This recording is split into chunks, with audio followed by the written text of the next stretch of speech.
MP में नए CM पर सस्पेंस के बीच मौजूदा सीएम शिवराज सिंह चौहान मिशन 24 पर जुट गए हैं। मामा शिवराज कल कमलनाथ के गढ़ छिंदवाड़ा पहुंचे, जहां उन्होंने कार्यकर्ता सम्मेलन में हिस्सा लिया, लाडली कार्यक्रम में शामिल हुए और फिर आदिवासी कार्यकर्ता के घर भोजन किया।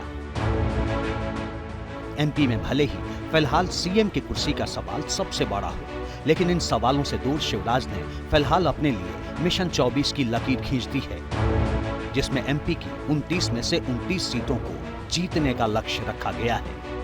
आज से हम शुरू कर रहे हैं मिशन मध्य प्रदेश का मिशन 29, और मिशन 29 का मतलब है मध्य प्रदेश में लोकसभा की सीटें हैं 29।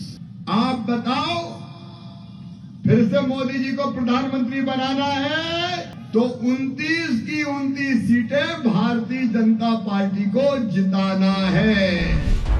बीजेपी का आला कमान जिस वक्त एमपी में सीएम चेहरे पर मंथन करेगा, उस वक्त सवाल आगामी लोकसभा चुनाव का भी होगा।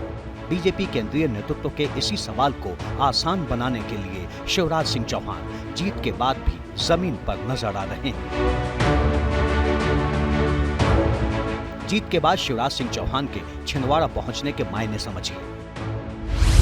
2019 में बीजेपी एमपी की 29 में से 28 सीटें जीती थी, लेकिन छिंदवाड़ा में कांग्रेस के नकुलनाथ को जीत मिली थी। प्रचंड जीत के बावजूद इस बार छिंदवाड़ा जिले की 7 सीटों पर बीजेपी को हार मिली।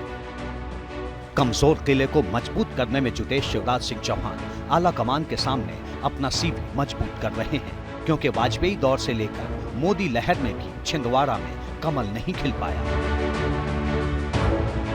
बावजूद इसके शिवराज सिंह चौहान की राह इतनी आसान नहीं रहने वाली है। जिन सांसदों को बीजेपी ने विधानसभा चुनाव में उतारा है, उनमें से विधानसभा चुनाव जीतकर आने वाले सांसदों ने इस्तीफा दे दिया है।